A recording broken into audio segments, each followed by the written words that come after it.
Bonjour tout le monde. Puis j'aimerais déjà vous remercier d'être là, puis d'assister, que ce soit en ligne ou en présentiel. C'est ma première fois de faire une conférence avec autant de monde. Donc, je m'excuse si parfois je titube un peu. C'est pas parce que je ne maîtrise pas la matière, mais c'est parce que je m'accommoderai un peu au public là. Donc, c'est ça, comme Raymond a dit, je suis professeure adjointe à la faculté des sciences de l'éducation. Puis, j'interviens principalement dans le programme de technologie éducative depuis mai 2024. Donc, aujourd'hui, je vais parler de l'IA générative appliquée à l'éducation, à la pédagogie, à l'amélioration de l'apprentissage et je vais m'attarder principalement sur les enjeux pédagogiques et les perspectives. Donc, j'ai préparé ma présentation euh, de manière un peu différente parce que le public est très diversifié et puis j'aimerais que chacun sorte d'ici avec quelque chose. Donc, je ne vais pas aller dans trop de détails, mais en même temps, je vais essayer de couvrir large. Et aussi, moi, personnellement, j'ai déjà assisté à plusieurs conférences qui parlent de l'IAG, puis des enjeux en éducation, puis j'ai l'impression que ça se répète. On va parler des mêmes enjeux. On va dire, oui, il y a des biais algorithmiques, oui, il y a de l'éthique, oui, il y a ceci, il y a cela. En fait, ça se répète. Et puis, c'est quelque chose qui est tout à fait normal parce que la technologie est encore jeune. Ça date de novembre 2022. Et on n'a pas encore l'impact de cette technologie-là sur l'éducation à long terme. Donc, du coup, tout ce qu'on peut faire, c'est spéculer sur la matière. Donc, je vais essayer de spéculer aussi, mais d'aller un peu plus profond dans mon discours. Donc, déjà, avant de parler de l'IAG en éducation, c'est important de comprendre c'est quoi l'éducation, c'est quoi la pédagogie, c'est quoi l'enseignement. Donc ici, j'ai pris ce qu'on appelle le triangle pédagogique de Jean Houssein qui, pendant sa thèse, a proposé ce triangle-là qui représente en fait les interactions qui ont lieu dans un environnement pédagogique.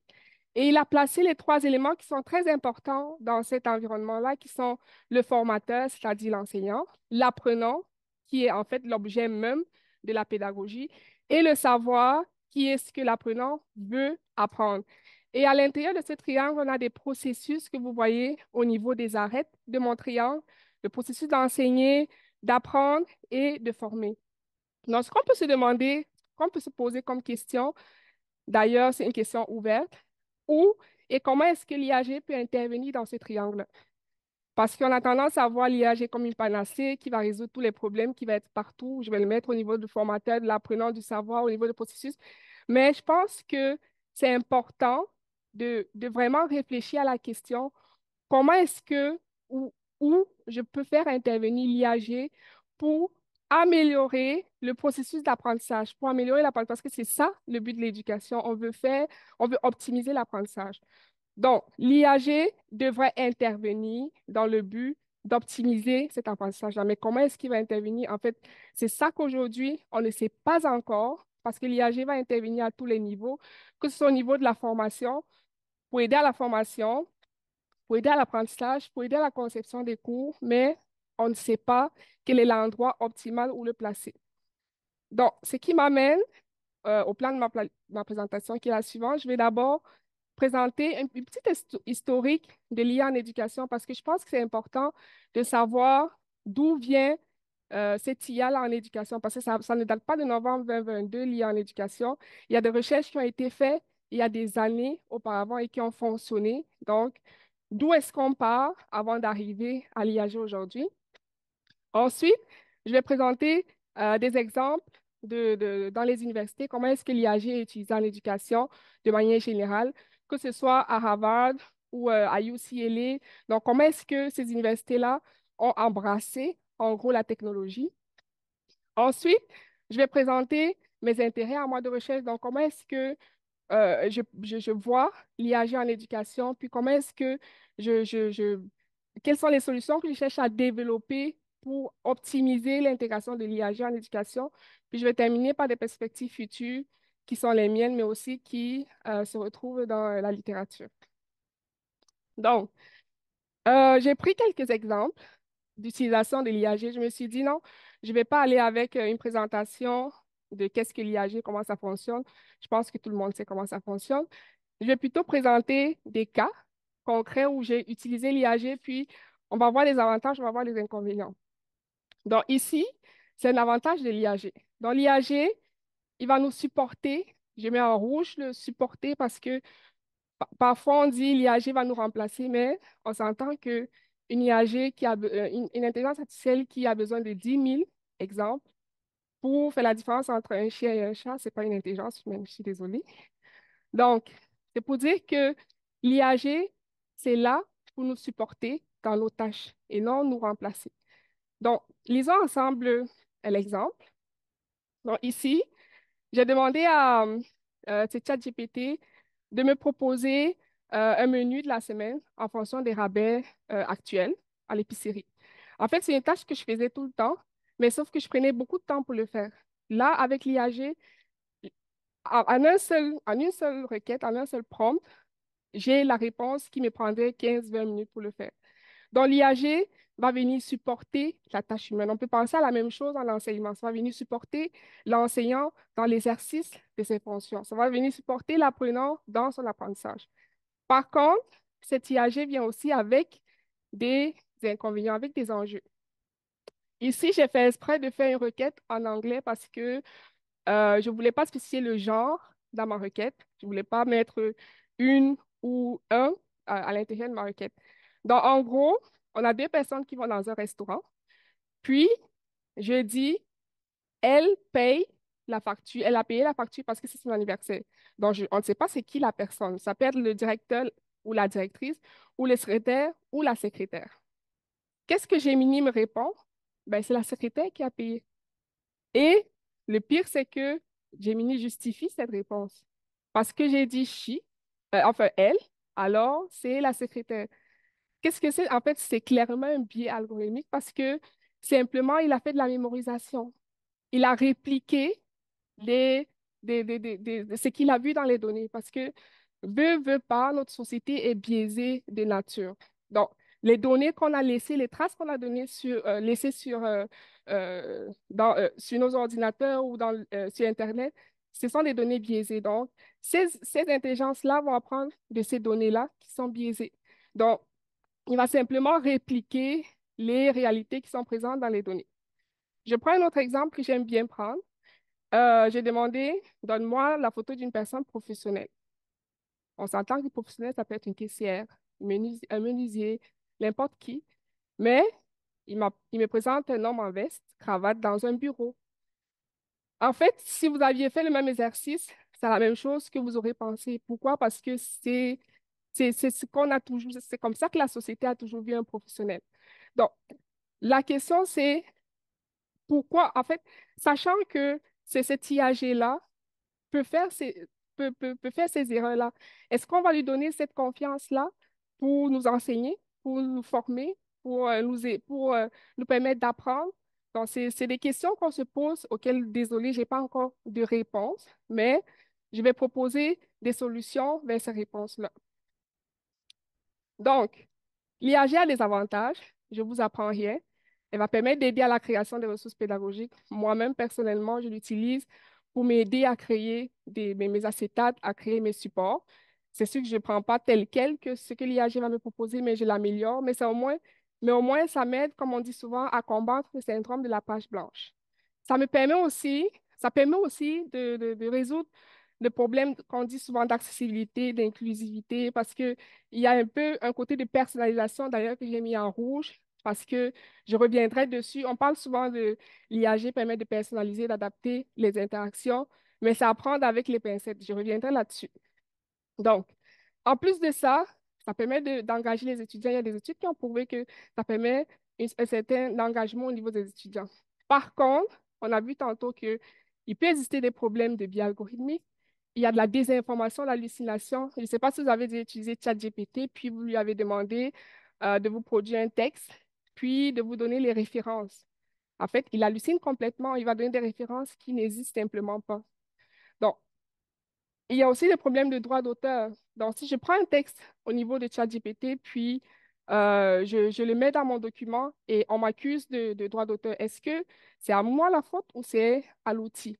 Ou encore, les données qui ont été utilisées pour entraîner ces données-là, ça provient d'où? Est-ce qu'il y a eu respect de la vie privée? Bref, en connaissant tout ça, comment est-ce que En fait, est-ce qu'on peut permettre cela sans surveillance? Ou encore, qu'est-ce qu'on peut faire pour préparer une IAG qui soit prête pour le système éducatif? Donc, comme je disais au début de ma présentation, pour aller vers la réponse, il est important de savoir qu'est-ce qui s'est passé avant en IA puis en éducation. Donc, en fait, il faut savoir que l'IA en éducation, ça date vraiment de la période juste après la création des ordinateurs, où on assistait à la création des environnements qu'on dit environnement assisté par ordinateur ou enseignement assisté par ordinateur. Et c'est venu surtout euh, des États-Unis où les militaires avaient besoin de former en grand nombre des personnes. Or, ils n'avaient pas accès à l'humain pour le faire. Donc, ils se sont dit, ah, on va faire des environnements qui vont nous permettre d'enseigner de manière automatique. Et ils privilégiaient ce qu'on appelle l'approche comportementaliste ou behavioriste en anglais. L'idée, c'était que, en fait, c'est un peu comme des petits bébés. On apprend avec la punition puis la récompense. Donc, ça veut dire que si il fait quelque chose de bien, je le récompense, ça veut dire qu'il sera amené à répéter ce comportement-là. Alors que si il agit pas correctement, ben, je le punis. À ce moment, il ne va plus faire la même chose. En fait, ça a été répliqué dans ce système-là. Ça veut dire que stimuli-réponse. Si c'est une bonne réponse, c'est correct. Si c'est une mauvaise réponse, c'est pas correct. Puis avec ça, on supposait que l'apprentissage se faisait. Maintenant, vers les années 70, on a un peu formalisé le concept. Au lieu de rester dans ce qu'ils appelaient les EAO, les environnements assistés par ordinateur ou les enseignements assistés par ordinateur, ils ont un peu formalisé ces systèmes-là qu'ils ont appelés systèmes tutoriels intelligents où ce n'était plus des environnements où on avait des exercices puis des questions-réponses. C'était des environnements où la connaissance était modélisée. Pour moi, vous avez déjà entendu parler des, en français, c'est des graphes de connaissances ou encore des graphes de concepts. Donc, ils ont commencé à introduire ces notions-là dans les environnements. Et d'ailleurs, ils ont créé le premier système, on a créé le premier système tutoriel intelligent qu'on appelle Scholar. En fait, c'est un système qui permettait l'apprentissage de la géographie de l'Amérique du Sud et qui était basé sur des graphes de concepts. Et c'est un système qui a été éprouvé et qui fonctionnait. Dans les années 80, il y a eu un changement complet avec les systèmes tutoriels intelligents. On s'est dit, tant qu'à créer un environnement qui va permettre l'apprentissage, ben, autant mieux se baser sur des théories de l'éducation. Donc, ça veut dire qu'on va aller chercher tout ce qui est stratégie pédagogique, tout ce qui est cognition, parce que la cognition rentre en jeu lorsqu'on parle d'apprentissage, les émotions, etc. Donc, c'est vers les années 80 qu'on va assister à des systèmes intelligents beaucoup plus ancrés dans l'éducation.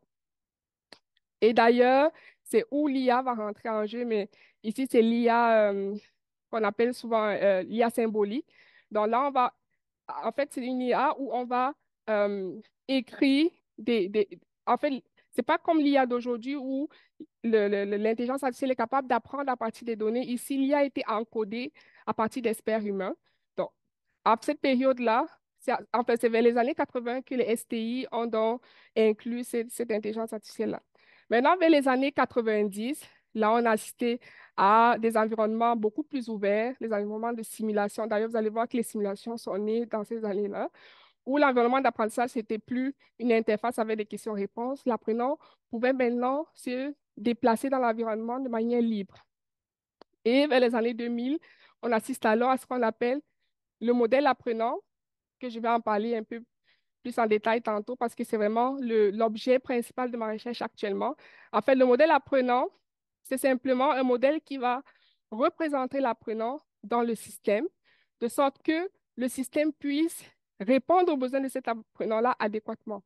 Par exemple, il sera capable de savoir quels sont ses besoins et de s'adapter en fonction pour toujours améliorer son apprentissage, optimiser son apprentissage. Et là est née des techniques que vous allez souvent voir en éducation, en Artificial Intelligence in Education. C'est les réseaux bayésiens, qui sont des réseaux probabilistes qui vont être utilisés pour modéliser les apprenants. Là, je reviendrai là-dessus. Et vers les années 2010, là, c'est une expansion des ITS où on va les intégrer dans des MOOC et on va même pouvoir développer des systèmes qui utilisent des réseaux de neurones qu'on a appelé Deep Knowledge Tracing, et on va aussi observer des modèles apprenants beaucoup plus sophistiqués.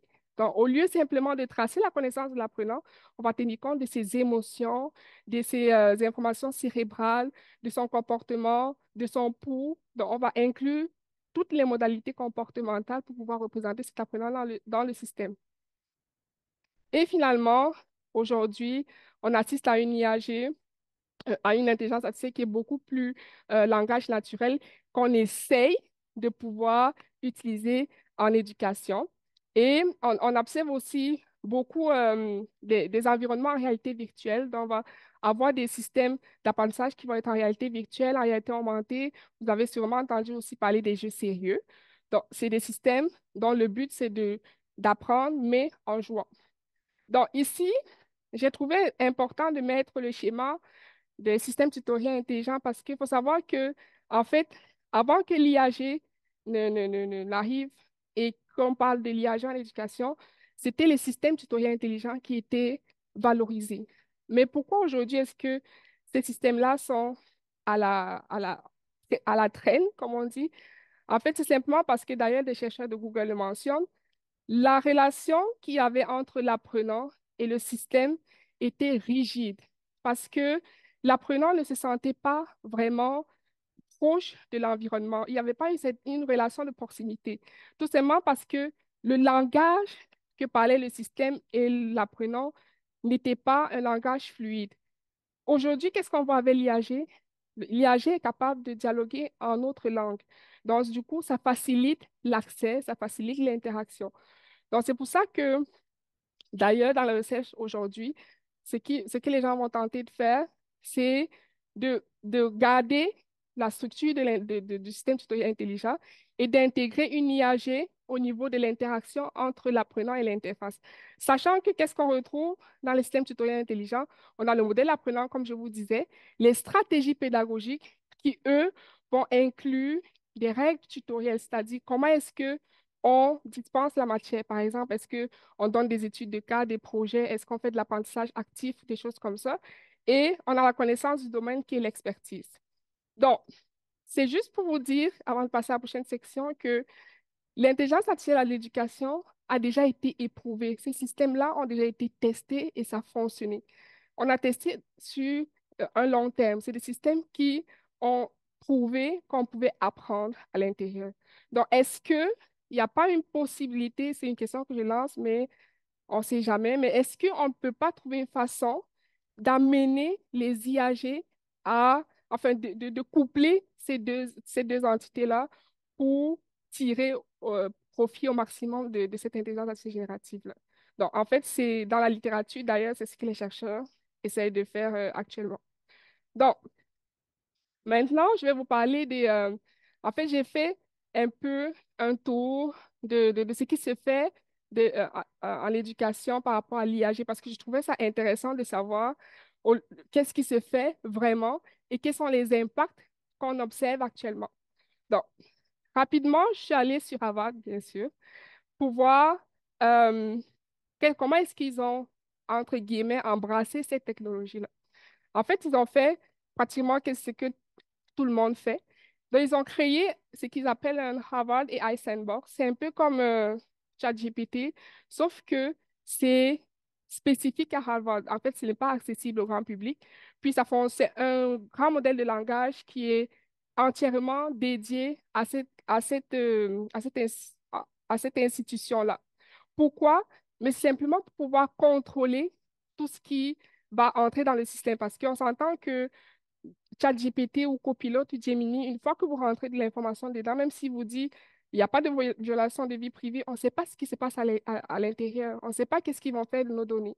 Donc, Harvard a proposé de développer son propre système qui est utilisé à l'intérieur. Ils ont aussi proposé ce qu'ils ont appelé System Prompt Library, qui est d'ailleurs disponible sur GitHub, qui est en fait une librairie de prompts. Parce qu'aujourd'hui, on assiste à beaucoup de personnes qui vont proposer des stratégies pour écrire des prompts. D'ailleurs, on parle de prompt engineering.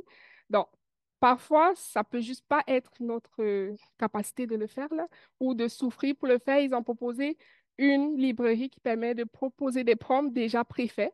Donc, par exemple, si je veux un prompt qui va me permettre de créer un cours, ben, je m'en vais simplement dans cette librairie-là, puis je trouve des prompts déjà préfaits que je peux personnaliser. Ils ont aussi fait une étude où ils ont posé des questions à la communauté des professeurs de Harvard où ils leur demandaient qu'est-ce que vous faites avec la technologie dans vos cours?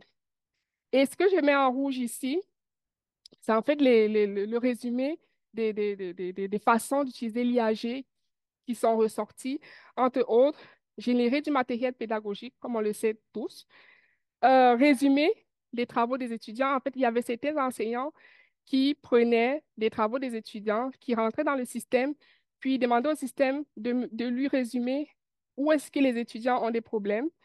Et avec ça, il était capable de préparer les prochains cours ou alors de savoir comment est-ce qu'il allait intervenir dans les prochains cours dans la classe.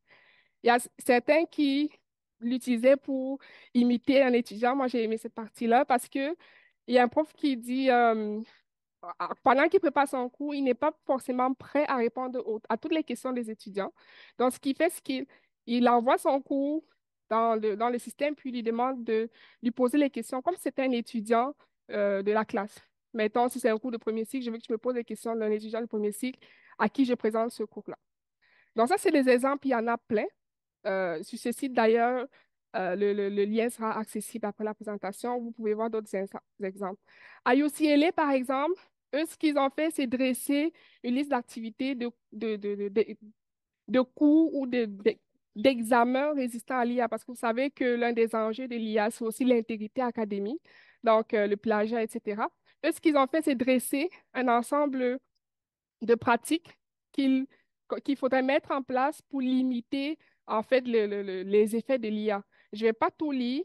Je vais prendre un exemple. Par exemple, on pourrait poser une question à ChatGPT et évaluer la qualité des réponses, dans le sens que dans une classe, au lieu de donner des examens ou des projets que les étudiants vont aller puis copier de ChatGPT, on pourrait les amener à analyser ou à évaluer les réponses que donnerait l'outil. Donc, pour qu'ils puissent travailler leur esprit critique, leur raisonnement critique. Si je prends un autre exemple au hasard comme ça, demander aux étudiants de créer une bibliographie pour vérifier les faits du travail généré par ChatGPT. Donc ça va les amener à chercher d'eux-mêmes. Ils utilisent ChatGPT, ils produisent, qui leur produit un texte, et eux autres, ce qu'ils vont faire, c'est chercher les références associées à ces textes-là. Ça permet aux étudiants d'aller travailler, puis de travailler aussi l'esprit critique. Donc ça, c'était dans le cas de UCLA. Puis à l'Université de British Columbia, puis à l'Université en Floride. Eux autres, ils ont fait un peu comme à l'Université Laval.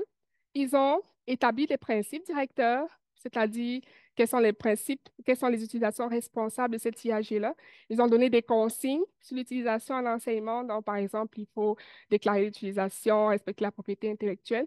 Mais ils ont aussi offert des ressources, comme par exemple des FAQ, des Frequently Asked Questions sur l'IAG.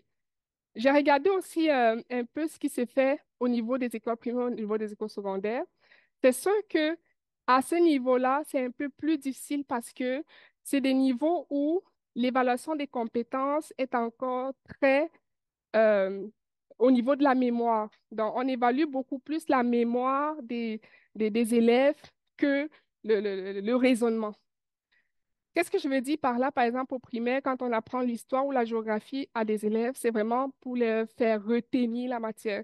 Donc, du coup, d'introduire cette technologie-là, ça prend du temps parce qu'on ne sait pas comment l'introduire, parce que les enfants, rapidement, peuvent utiliser cette technologie-là à des fins qu'on ne contrôle pas.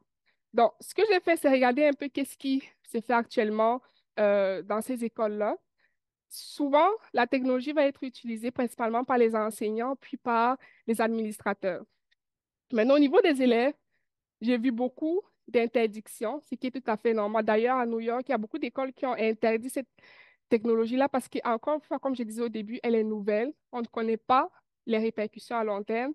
Il y a certains qui vont enseigner les bases de l'IA à ces élèves-là. Il y a certains qui vont les instruire sur les précautions parce que vu qu'ils sont encore jeunes, on peut les expliquer les enjeux de cette technologie-là et ils comprendront quand et comment utiliser cette technologie. Donc ça, ici, je présente vraiment une étude que j'ai trouvée très intéressante qui a été faite en Grande-Bretagne où ils ont, euh, ils ont fait une expérience avec 60 participants à l'intérieur, il y avait des experts en enseignement, il y avait des administrateurs, et on les a demandé de tester l'IA à partir de ces cas d'utilisation-là. Donc, ça veut dire que pour chacun des cas d'utilisation, ils devaient évaluer la pertinence de la réponse de ChatGPT. Par exemple, en termes d'utilisabilité, en termes de temps gagné, en termes de susceptible d'utiliser. Par exemple, dans la génération de plans de cours adaptés, donc on les a demandé, lorsque vous demandez à ChatGPT de générer un plan de cours adapté, qu'est-ce que vous pensez de la solution qu'est-ce que vous pensez de la réponse qui a été fournie? Qu'est-ce qu'on observe? D'ailleurs, c'est ce que moi j'avais personnellement observé, c'est que ces plans de cours-là sont presque pas utilisables. Pour les enseignants là, qui me suivent, sûrement vous avez déjà testé ça. Puis, est-ce qu'ils sont susceptibles d'utiliser? On voit que c'est très en dessous de la moyenne. Donc, en fait, lorsqu'on demande à l'outil de nous créer des plans de cours, ben, on se constate que c'est des plans de cours qui sont de très haut niveau. Il ne va pas dans les détails. Il ne tient pas compte de ce qu'on appelle en éducation, nous, l'alignement pédagogique. Ça veut dire les objectifs d'apprentissage, euh, comment est-ce que aligner les évaluations avec les objectifs d'apprentissage, etc.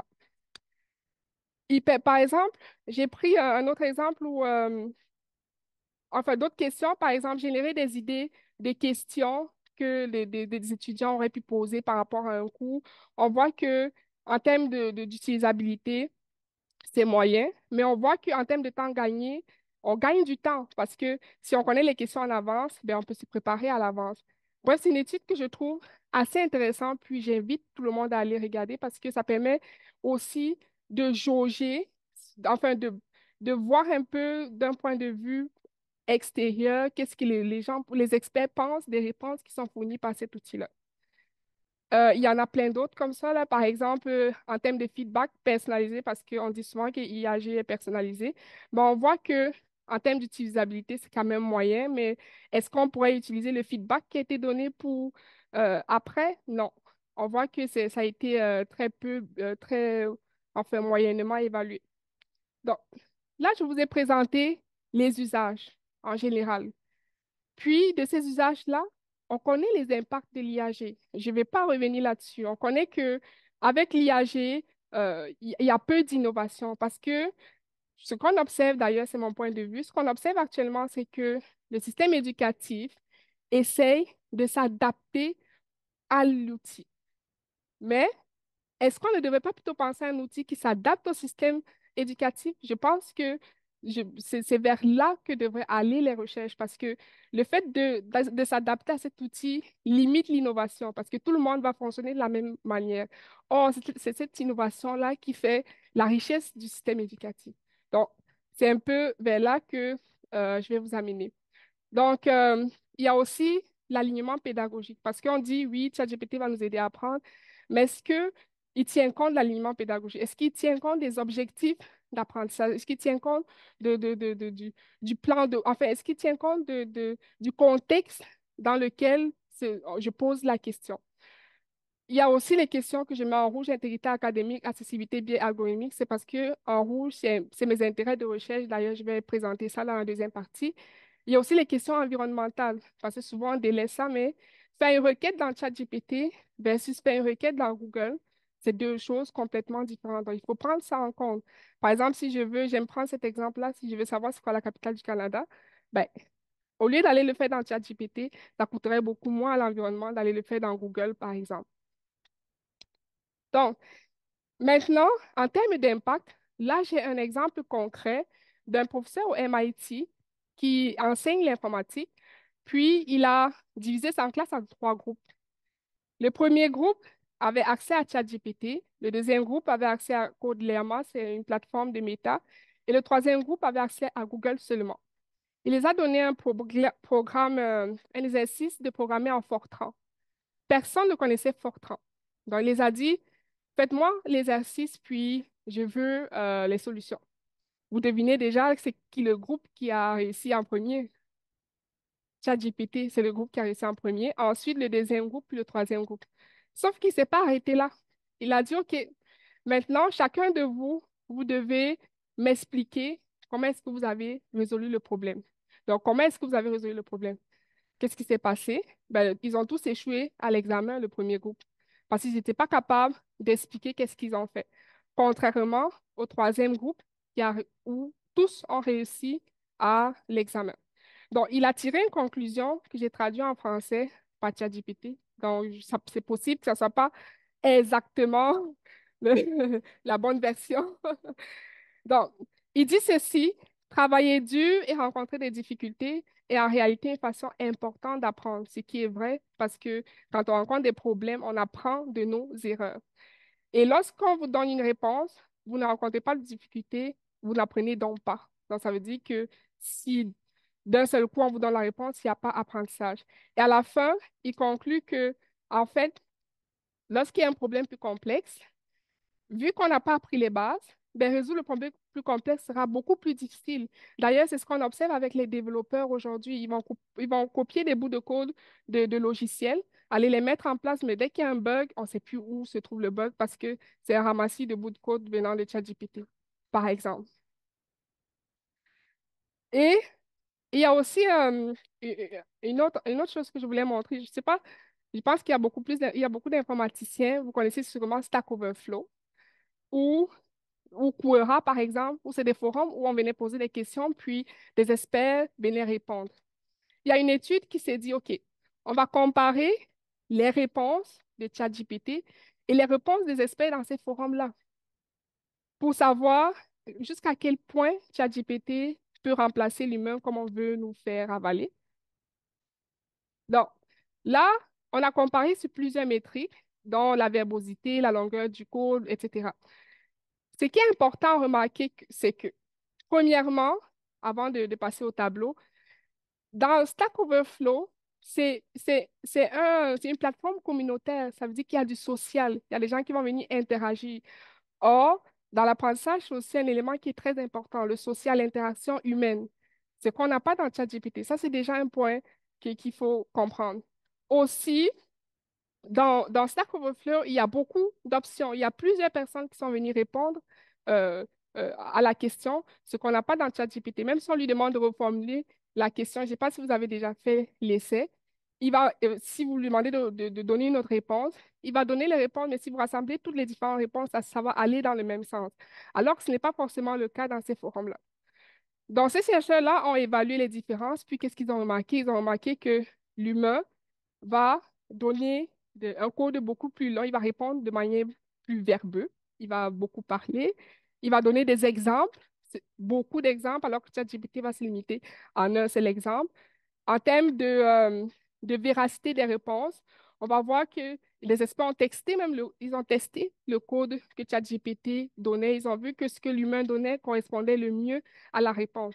Donc, avec ça, on peut se demander effectivement quelle est la place, je reviens à ma question du début, quelle est la place de l'IAG en éducation avec tout ça. Et pour finir, j'avais un exemple que je vais laisser, je pense que je n'aurai pas le temps d'y arriver. C'est en fait un médecin à Harvard qui qui a mis un diagnostic dans ChatGPT, puis qui a mis, pas un diagnostic, qui voulait faire du raisonnement clinique. Donc, il a posé un cas dans ChatGPT, puis il a demandé de faire du raisonnement clinique là-dessus, puis ChatGPT est complètement allé à gauche, puis il le prouve dans sa vidéo. Donc, c'est juste pour vous dire que ce que, personnellement, je pense, d'ailleurs, je l'ai écrit ici, compte tenu de tous ces impacts, je pense qu'on devrait penser à une IAG qui est centrée sur l'humain et qui va s'adapter au système éducatif et non le système éducatif qui va s'adapter à l'inverse. Ce qui m'amène donc à à mes, euh, à mes intérêts de recherche actuellement.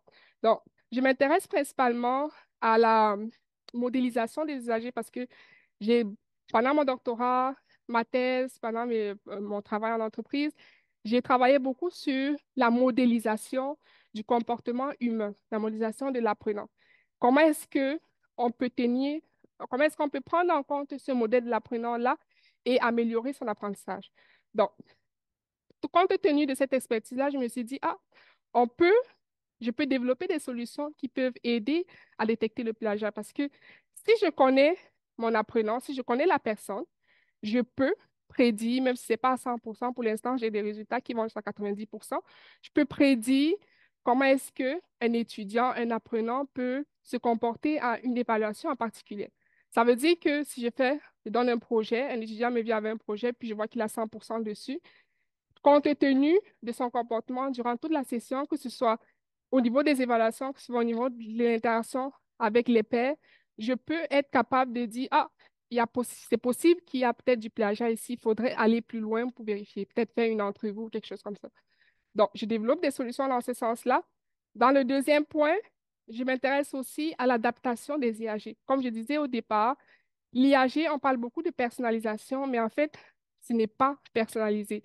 Pourquoi je dis ça? C'est parce que lorsqu'on interagit avec l'IAG, il ne tient compte que de quoi? De ce que j'écris.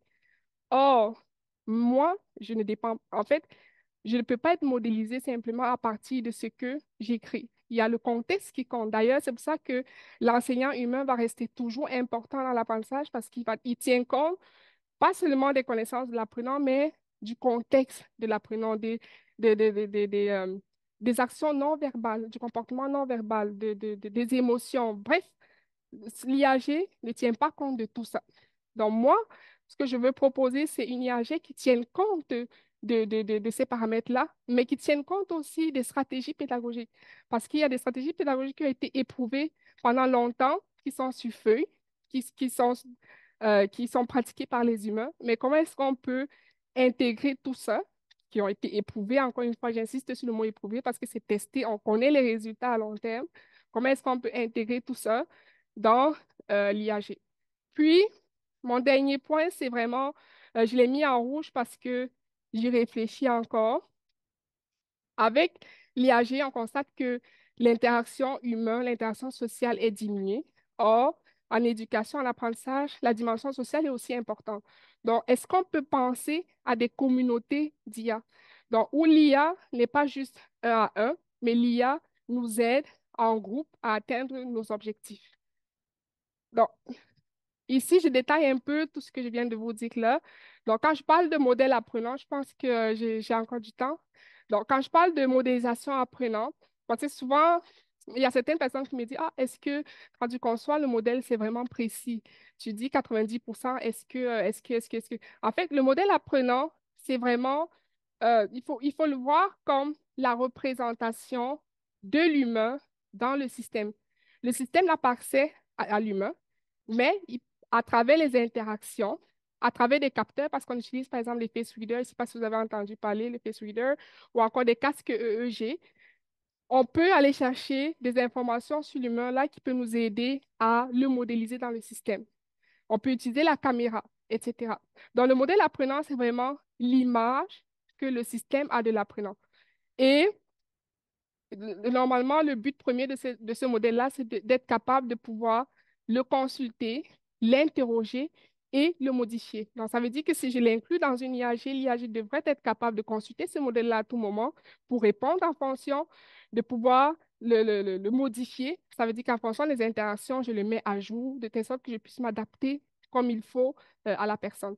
Et qu'est-ce qu'en général, on va modéliser? Le background, c'est-à-dire toutes les caractéristiques individuelles de la personne lorsqu'on a accès. La performance, les états de connaissance, ça veut dire que si j'ai accès à comment est-ce que l'apprenant évolue dans le temps en termes d'évaluation, ben, je capte ces informations-là. La cognition, ça va aller un peu au niveau processus cognitif. Donc, comment est-ce que l'humain pense, comment est-ce qu'il réfléchit. Il y a des modèles qui permettent de modéliser ça. Tout ce qui est comportement, tout ce qui est émotion. Donc, tenant compte de toutes ces variables-là, on peut utiliser des modèles, comme je vais passer rapidement, comme des réseaux bayésiens, où les experts, ce qu'ils vont faire, c'est concevoir à partir des connaissances euh, du domaine, concevoir une architecture capable de modéliser ces connaissances-là. Je donne un exemple très simple que je donnais d'ailleurs tantôt, avant ma présentation. Pour résoudre une équation de premier degré, je suppose, en mathématiques, que j'ai besoin de maîtriser l'addition, j'ai besoin de maîtriser la soustraction. Ça fait un lien de causalité. Donc, ça veut dire que si un apprenant, pendant qu'il travaille sur ses exercices de mathématiques, il maîtrise l'addition, il maîtrise la soustraction, je peux, avec une certaine probabilité, affirmer que, ah, il y a une probabilité qu'il puisse maîtriser la résolution d'équations de premier degré parce qu'il a réussi une addition, il a réussi une multiplication. Donc, c'est un peu ça, ce principe-là. Ça veut dire que les experts qui existent d'ailleurs, il y a des livres, on peut modéliser ce domaine-là et représenter l'apprenant avec ça. Donc ici, en fait, ce que je vous montre, c'est un exemple que j'avais développé dans un système tutoriel intelligent pour l'apprentissage du raisonnement logique, où on représentait les connaissances logiques de l'apprenant. Tout ce qui est en jaune, c'est ce qu'il maîtrisait moins. Ce qui est en rouge, c'est ce qu'il ne maîtrisait pas du tout. Et en vert, c'est ce qu'il avait maîtrisé. Donc, au fur et à mesure qu'il répondait aux questions, qu'il interagissait dans le système, on mettait à jour son modèle.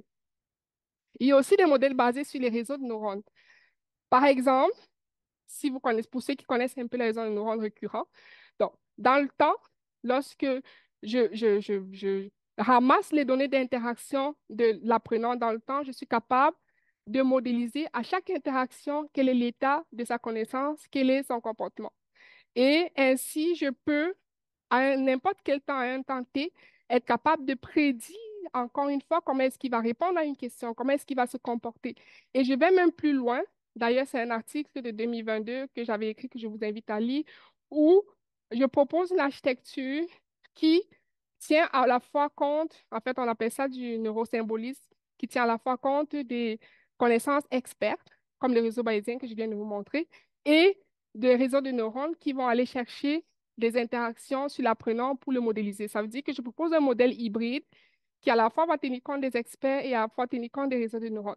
Donc, avec ça, je peux concevoir des modèles, je m'excuse, je peux concevoir des modèles apprenants qui tiennent à la fois compte des données expertes et des données d'interaction. Il y a aussi ce qu'on appelle des architectures cognitives. C'est des architectures qui ont été encore une fois testées et prouvées, qui sont capables de modéliser la façon dont l'humain fonctionne, la façon dont il prend des décisions. Je ne vais pas entrer dans les détails, mais c'est juste pour vous dire qu'une architecture comme ça, va avoir une mémoire déclarative. Ça veut dire que nous, en tant qu'humains, dans notre cerveau, on a une mémoire qu'on va appeler mémoire déclarative parce que à l'intérieur, on va retrouver des faits. Par exemple, euh, la capitale de la France, c'est Paris. euh, Après janvier, c'est février. Après février, c'est mars. Et dans la mémoire procédurale, on a les procédures, les actions. Par exemple, si le feu est rouge, je ne vais pas traverser. Si le feu est vert, je vais traverser.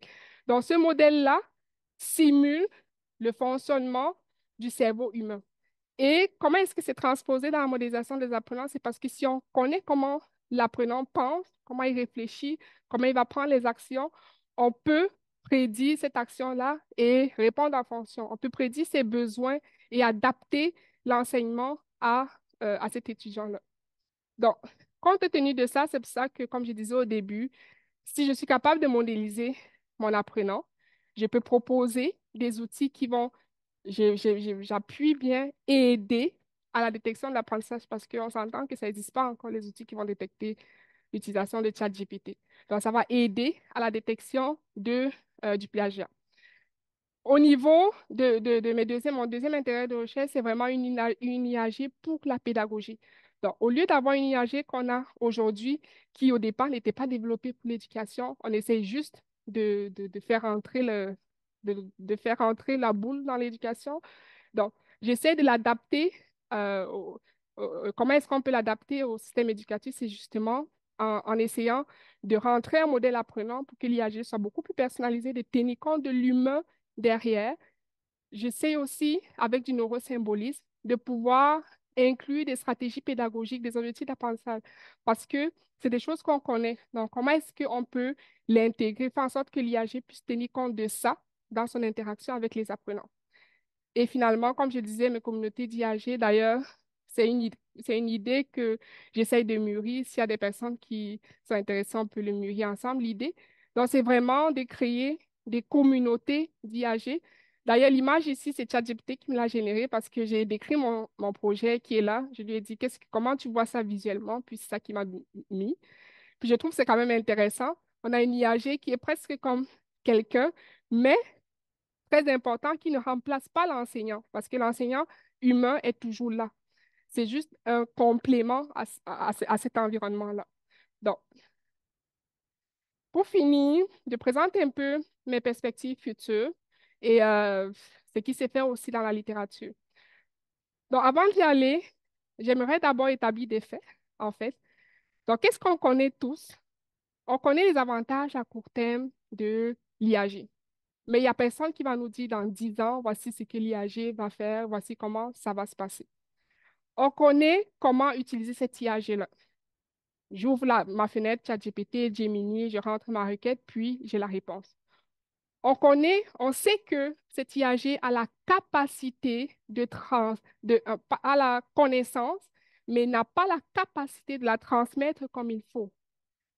Connaissance entre guillemets, parce que il connaît presque tout, mais il n'a pas tous les outils qu'il lui faut pour les transmettre comme il faut. Je donne un exemple.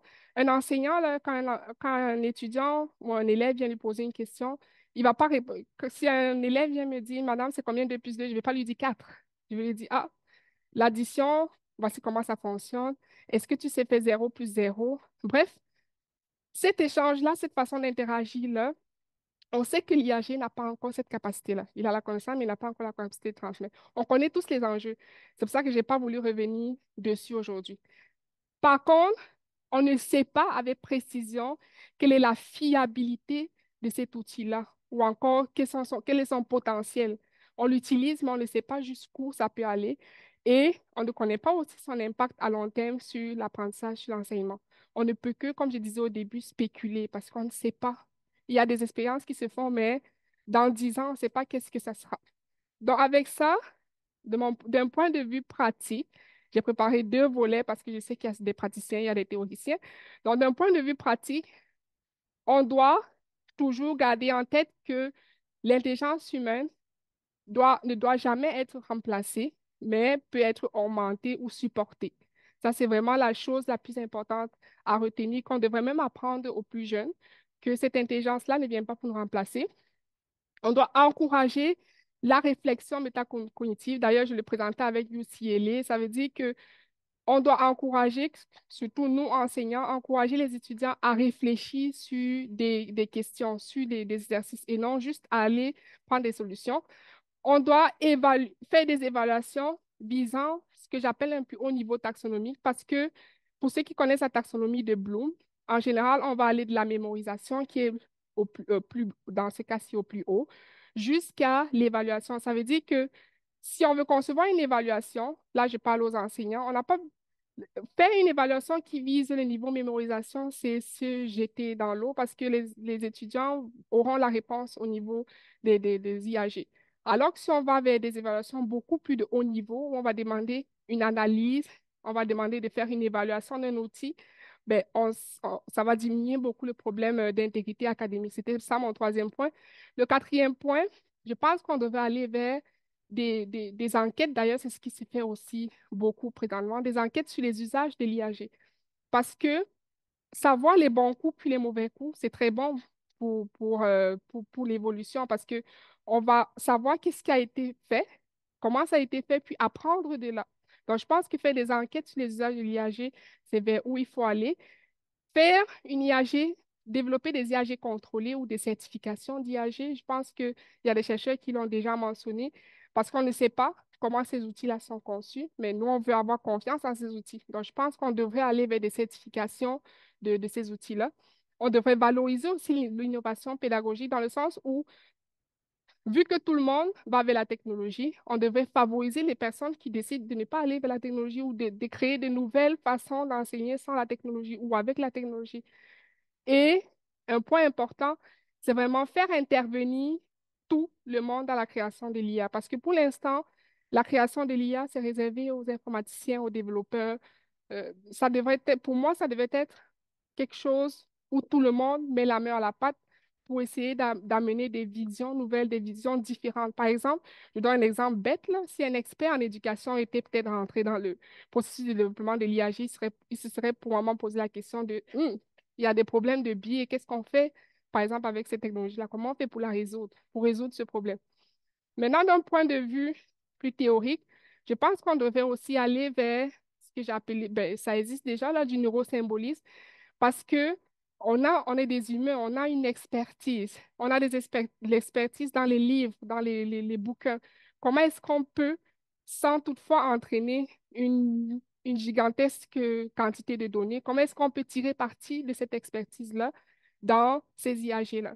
En utilisant du neurosymbolisme. Il faut aussi penser, je pense qu'on devrait aller vers des IAG beaucoup plus contextualisés, oui, contextualisé et personnalisé pour éviter les problèmes comme des biais, par exemple, ou alors éviter enfin, d'avoir une technologie qui soit beaucoup plus inclusive, beaucoup plus accessible. Puis, on devrait aussi penser à des IA de manière générale qui mettent en pratique les principes même de l'apprentissage moderne. Donc ça, c'est tiré du département de l'éducation. Bref, je conclue en disant que l'IAG n'a pas été développé pour l'éducation. Ça, c'est quelque chose d'important à retenir. Ça n'a pas été développé pour l'éducation, mais la question à se poser, c'est quelle est donc ça, comment est-ce qu'on peut amener cet IAG-là à avoir la place qu'il faut en l'éducation? Comment est-ce qu'on peut l'amener à optimiser l'apprentissage et l'enseignement? Donc, je conclus cette présentation avec deux images qui sont un peu liées. Dans la première, je pense que c'est peut-être les informaticiens plus qui vont comprendre la première. Puis la deuxième, c'est une citation de Einstein que je trouve très importante, qui dit que l'éducation, ce n'est pas juste l'apprentissage des faits, mais c'est aussi l'entraînement de la pensée et la façon enfin, l'entraînement de la pensée. Donc, je termine dessus et j'espère que vous partirez au moins avec quelque chose aujourd'hui. Merci.